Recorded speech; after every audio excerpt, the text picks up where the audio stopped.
Olá, eu sou o professor João Ronaldo Soares, educador social da Casa do Garoto, ligado ao serviço de convivência e fortalecimento de vínculos de adolescentes e jovens de 15 a 18 anos. Sejam todos muito bem-vindos à nossa 8ª aula do curso de assistente administrativo. Na aula de hoje, vamos falar sobre o mundo organizacional, dando continuidade ao que iniciamos na aula passada. Vocês estão preparados? Vamos lá! Na aula anterior, demos início ao estudo sobre o mundo das empresas. Falamos sobre a classificação das empresas, o tipo de porte, as classificações mais importantes. Chegamos até a definição do que é uma estrutura organizacional. Caso você não se lembre, estrutura organizacional é o conjunto das relações entre pessoas e departamentos que formam um todo dentro das organizações. Vejamos agora quais os benefícios quando uma empresa tem uma estrutura organizacional bem definida, ou seja, os papéis de cada departamento e os seus comandantes estão muito bem claros dentro da estrutura. Então, quais são as vantagens? Facilidade na identificação das tarefas necessárias, maior organização das funções e suas respectivas responsabilidades, maior possibilidade de fornecer informações e recursos, bem como um ambiente propício e motivador para a realização das atividades. Então, a estrutura organizacional é como se a gente tivesse a estrutura de um time de futebol, onde cada um sabe qual a posição que vai jogar e qual a tática de jogo que vai ser empreendido para que o time obtenha a vitória em cima do seu adversário. Então, por isso que é importante as empresas terem isso muito claro, e é isso que nós vamos estudar na aula de hoje. Outra vantagem é o auxílio na compatibilização entre ações realizadas e a concretização dos objetivos estipulados. Então, a empresa cruza o comportamento do seu colaborador com aquilo que está descrito no Handbook das empresas, que é um manual de normas e procedimentos, onde tem descrito todas as funções que existem na empresa, quais as atividades e responsabilidades de cada uma das ocupações que ali existem. Segundo os conceitos da administração, existem 2 tipos de estrutura organizacional: a formal e a informal. É o que vamos ver a seguir. Organização formal é aquela representada pelo organograma da empresa, como essa imagem que nós estamos vendo. Essas caixinhas ligadas por linha é chamado nas empresas de organograma, que geralmente apresenta as suas divisões formais, apontando as posições existentes e suas respectivas responsabilidades. Então, temos um exemplo aqui, Então, o organograma é um diagrama, um desenho que representa a estrutura formal de uma organização. Aqui nós temos o presidente, secretária executiva, logo abaixo todos os diretores, Abaixo de cada diretor, os seus colaboradores. Ok? Vamos estudar um pouquinho mais a fundo este organograma. Repare que as linhas do organograma informam como está construída a hierarquia da empresa e também representam como acontece a comunicação entre setores, cargos e funções. Então, nós temos aqui na posição mais elevada do organograma o presidente. Então, aqui mostra a hierarquia. Quem comanda a empresa é o presidente.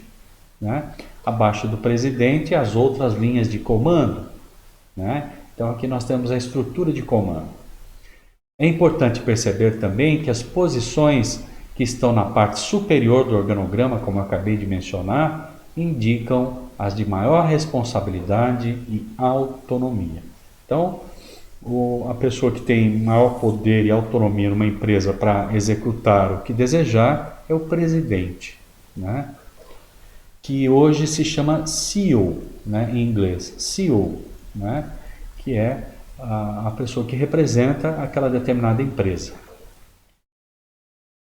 No exemplo dado, observa-se que o cargo máximo na hierarquia da empresa é o do presidente, como está ali em cima, né? Inclusive a caixinha maior, que ocupa o primeiro nível do organograma e estabelece comunicação direta. Então, as linhas vão mostrar a comunicação que ele tem com as diretorias da empresa. No caso do exemplo, são diretoria de marketing e comercial, de produção e logística, financeira e de contabilidade e de recursos humanos. O presidente mantém comunicação direta também com quem ocupa o cargo de secretária executiva, que está acima dos diretores, ok? E se a gente der uma olhada, o diretor de marketing comercial, ele tem comunicação direta com o presidente e com a secretária, porque ele tem essa comunicação pela linha, e a ascendência, ou seja, está acima dos assistentes administrativos, auxiliar de faturamento e menor aprendiz. O diretor, a diretoria financeira e de contabilidade tem um supervisor e um assistente administrativo. Então, o organograma, quando visto, né, inclusive é confidencial, não é todo mundo que tem acesso a ele, é só as pessoas que estão ligadas à empresa, mostra como que a empresa está dividida e como é que é o seu funcionamento, não é? Então, isso é estrutura formal. Tem um organograma onde a gente percebe quem está acima ou abaixo na estrutura hierárquica da empresa. Agora nós vamos ver o que é estrutura informal. Organizacional e informal de uma empresa se caracteriza por ser um conjunto das relações que surgem das interações entre os funcionários de forma mais espontânea e não formal como aquela delineada nos organogramas, mas é dada pela própria organização do trabalho, como acontece, por exemplo, nas pequenas empresas. Então é aquilo que a gente chama de relacionamento informal, que muito vulgarmente é chamado nas empresas de rádio peão, né? As relações informais, né, de influência que toda empresa tem. Existe uma técnica chamada 5S. Agora estamos partindo para um outro assunto mais técnico, né? Então, recapitulando, nós vimos que a estrutura organizacional pode ser formal ou informal. A formal é aquela que tem uma estrutura feita no organograma, né? São os cargos eletivos que as pessoas têm na organização. E vimos também a estrutura organizacional informal, que é estabelecida pelas relações das pessoas independente de seus cargos dentro de uma organização. Agora vamos falar do 5S, né? Existe uma técnica chamada 5S, que foi desenvolvido pelos japoneses, né? Nasceu junto com a Toyota, que é uma metodologia japonesa comumente utilizada em empresas, inclusive no Brasil, com o objetivo de auxiliar na simplificação dos processos e na otimização de recursos e do tempo. Então, a ferramenta 5S é uma das ferramentas ligada à qualidade. Se vocês prestarem atenção, né, quando a gente falou da Revolução Industrial, nós vimos que a Toyota foi a empresa que desenvolveu, né, os japoneses desenvolveram a preocupação com qualidade. E o 5S é uma delas, e nós vamos conhecer agora. Programa 5S, né? Vamos ver agora o significado de cada S em português. O primeiro S, senso de utilização, em japonês, seiri. Nós vamos falar do senso de limpeza, seizu, senso de organização, seiton, seikitsu, senso de higiene, e shitsuki, senso de disciplina. Então nós vamos conhecer cada um deles. O primeiro é o senso de utilização. Sugere que se mantenham ao alcance apenas materiais essenciais na realização de sua atividade. Os demais devem ser guardados. Exemplo, vamos dar um exemplo na casa da gente. Eu vou fazer um bolo. Então não me interessa, só vai me interessar em cima da mesa aquilo que eu vou usar para fazer o bolo.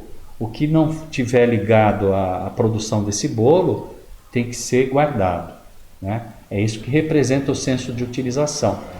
Mesma coisa no dia a dia. Na minha mesa de trabalho tem que estar só aquilo que vai ser relevante para o meu trabalho. O que não for relevante deve ser guardado para evitar perda de tempo e aumentar a objetividade e assertividade no trabalho. O segundo S é senso de organização. Sugere que se mantenha uma organização que facilite a utilização dos materiais, evitando assim movimentos desnecessários. Então a gente vê, né, que nós já estudamos a origem, a história da administração. Essa ideia surgiu também com a primeira revolução industrial, com Taylor, né, ele que começou com o estudo dos movimentos dos funcionários para aumentar a produtividade. E aqui nós temos então isso, né? Quais são, né, os movimentos e os passos que eu vou ter que obedecer para conseguir o resultado necessário, ok? Vamos para o terceiro, senso de limpeza. Sugere que as empresas e os espaços de trabalho estejam sempre limpos, facilitando assim os dois S's anteriores. Quais são? Senso de utilização e senso de organização. Sem limpeza não existe essa possibilidade, né? E mesmo no nosso ambiente de trabalho, hoje as empresas não contratam mais faxineiras, o pessoal de limpeza. Normalmente é o próprio empregado, o próprio colaborador que tem que fazer a higienização do seu ambiente de trabalho para conseguir os dois S's anteriores. O quarto S é senso de padronização. Sugere que o trabalho realizado ou o serviço prestado siga sempre as mesmas condições de apresentação, evitando muita variabilidade. Imagine se um gosto do bolo de uma padaria variasse de acordo com o turno de confeiteiros e de quem nela trabalha, né? Por isso é importante estar atento à padronização utilizada na produção. Então a produção tem que ser sempre a mesma, né? Obedecendo os critérios de produtividade, qualidade e especificações do produto no caso da indústria. E no caso de prestação de serviços, também existe digamos assim, um protocolo, né, de execução padronizada de serviços. E a isso nós chamamos senso de padronização. Senso de autodisciplina é o quinto S, né? Sugere que se esteja sempre atento e alerta ao cumprimento das orientações anteriores, né? Eu tenho que estar atento sempre aos 5 S's. Fonte: Serviço Brasileiro de Apoio a Micro e Pequenas Empresas, SEBRAE. Então você, como assistente administrativo, conheceu hoje a primeira ferramenta de qualidade que deve ser empregada no ambiente de trabalho. Se você entrar numa empresa que não conhece, o que é difícil hoje em dia, você pode levar essa ideia, né? Que vai trazer para a empresa o quê? Maior efetividade e organização dos seus processos produtivos. Agora nós vamos falar da importância da cultura organizacional, né? Nós falamos no início da aula que hoje nós iríamos trafegar pelo mundo organizacional. Então, um outro conceito é da cultura organizacional. O que significa cultura organizacional? Talvez não conheça o real sentido do termo, mas seguramente é capaz de reconhecê-lo quando está inserido dentro dele. Todas as empresas, independentemente do tamanho, do segmento em que atuam e dos bens ou serviços que produzem, possuem cultura organizacional, formalmente instituída ou não, né? E é isso que nós vamos estudar. Quando a gente fala de segmento da empresa, é a área de atuação, segmento automobilístico, segmento branco, que é de eletrodomésticos, segmento de bens e serviços, né? É isso. Então, independente de qual segmento da empresa, ela tem uma cultura organizacional. Ela pode não ser consciente nas empresas menores ou empresas familiares, mas para aquele que é um observador atento, como um psicólogo, um sociólogo organizacional, ou mesmo alguém que tenha formação em administração, vai identificar isso facilmente. Cultura organizacional. Aliás, as empresas são bem mais do que isso, né? Elas possuem personalidade própria e podem ser rígidas ou flexíveis, apoiadoras ou hostis, inovadoras ou conservadoras, de cultura fraca ou cultura forte. Assim, cultura organizacional é um sistema de valores compartilhados pelos seus membros em todos os níveis que diferencia uma organização das demais. Olha que interessante, né? O que forma a cultura organizacional? O convívio social entre as pessoas, né? Como é que se portam os chefes, as lideranças? Elas são muito rígidas ou são democráticas? Eu trabalhei numa indústria que já não existe mais, ela faliu, né? Aqui em Bauru, em que faltava 5 minutos para as 18 horas. Eu comecei a levantar do trabalho, do meu posto de trabalho para ir no cartão de ponto. Eu fui severamente advertido. A supervisora pediu para que eu voltasse para o meu posto de trabalho e ligasse a máquina de novo. Fui eu fazer isso que já deu 18 horas. Então você perceba, né? Como é que era essa cultura? Era uma cultura persecutória, rígida, né? E quando um funcionário não cumpria suas tarefas dentro dos padrões, ele era perseguido dentro da empresa. Talvez seja por isso que ela não tenha sobrevivido, né? E quando eu falo disso, voltando aqui, a gente está falando de cultura organizacional. Em última análise, o que é cultura organizacional? Trata-se de um conjunto de características-chave que a organização valoriza, compartilha e utiliza para atingir seus objetivos e adquirir a imortalidade. Que a empresa quer continuar ao longo do tempo, né? E passando de geração para geração. E de acordo com pesquisadores do assunto, existem 7 características básicas que em conjunto capturam a essência da cultura de uma organização. Então, se você quiser se tornar um detetive para detectar como assistente administrativo qual cultura, como é que é a cultura organizacional da empresa onde você está inserido, é só seguir esses passos. Vamos conhecê-los? As 7 características da cultura organizacional. 1. Inovação e assunção de riscos, que tem a ver com o grau em que os funcionários são estimulados a inovar e assumir riscos.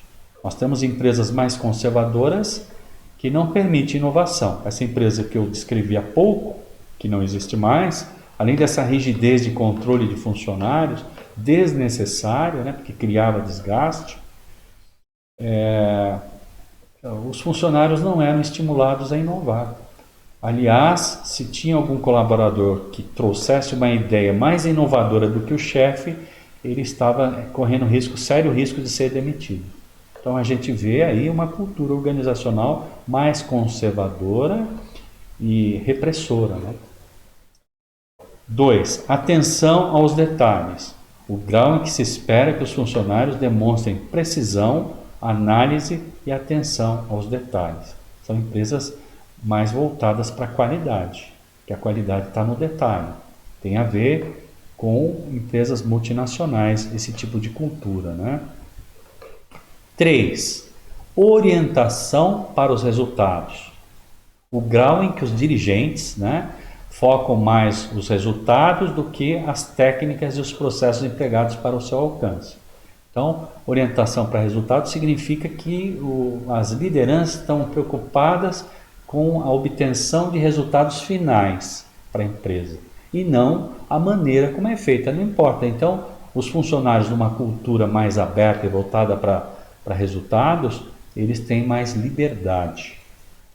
Agora, uma empresa como a que eu trabalhei, né, aqui na cidade de Bauru, eles estavam mais preocupados com a burocracia do que com o resultado. Por isso que a empresa acabou quebrando. 4. Orientação para as pessoas. O grau em que as decisões dos dirigentes levam em consideração o efeito dos resultados sobre as pessoas dentro da organização.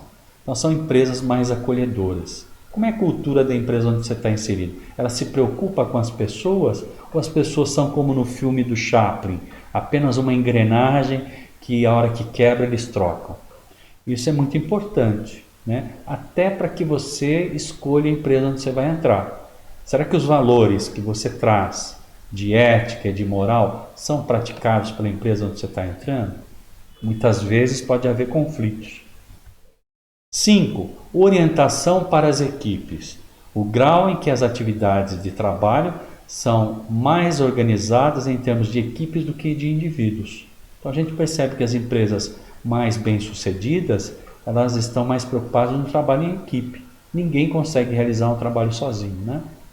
Na verdade, as pessoas conseguem resultados somando as suas habilidades e diferenças. Acho que é importante a gente falar disso, né? Quanto maior a diversidade de diferenças de pessoas no ambiente de trabalho, maior vai ser a sua riqueza de produção de resultados. Sexto, agressividade. Tem a ver com o grau em que as pessoas são competitivas e agressivas em vez de dóceis e acomodadas, né? Então, as pessoas que trabalham na empresa, elas estão preocupadas em evoluir ou estão preocupadas em se acomodar, né? A gente percebe que nas empresas estatais, né, existe essa crítica, que existe a tendência, porque as pessoas são concursadas, elas acabam se acomodando e não são agressivas, né, no sentido de buscar evolução. Sétimo, estabilidade, o grau em que as atividades organizacionais enfatizam a manutenção de status quo em contraste com o crescimento, né?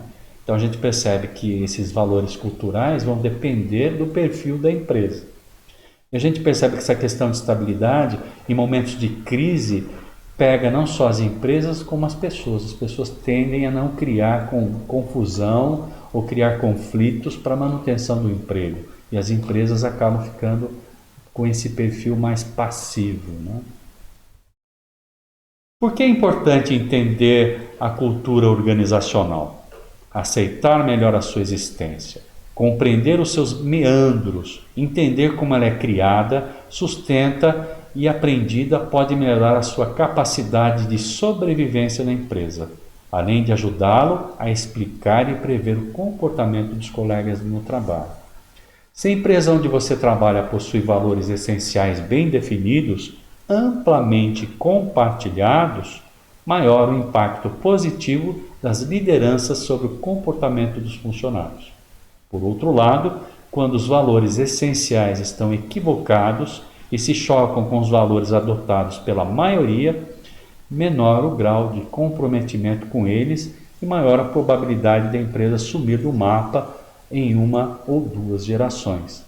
Isso é o que se pode chamar de cultura organizacional fraca, que é o que aconteceu com a empresa que eu citei para vocês, né? A empresa não tinha preocupação nenhuma com a segurança no ambiente de trabalho, haviam muitos acidentes, né? E havia interesses pessoais de alguns dirigentes e não preocupação com os objetivos da empresa, que levaram a empresa ao desaparecimento. E aí nós chamamos isso de cultura fraca. A questão da escolha e da permanência em qualquer uma delas depende exclusivamente de você. De minha parte, penso que você nunca deva trabalhar para uma empresa dotada de valores que não condizem com os seus, né? Essa escolha será decisiva para atingir ou reduzir o grau de satisfação que você tanto almeja no trabalho. Então esse é um texto escrito por Jerônimo Mendes, o que é cultura organizacional, e nós trouxemos aqui para fazer essa reflexão, né? Então é o seguinte, né, gente? Se eu estou numa cultura organizacional onde, entre aspas, né, a agressividade é muito grande na empresa e as pessoas acabam puxando o tapete umas das outras, existe mais competitividade do que colaboração, ela pode entrar em xeque com a sua postura, né? Eu também não gostaria de trabalhar numa empresa assim. Eu acredito no trabalho em equipe, né? No trabalho colaborativo, como essa imagem tão bacana que nós estamos vendo aqui, né? Que representa exatamente isso.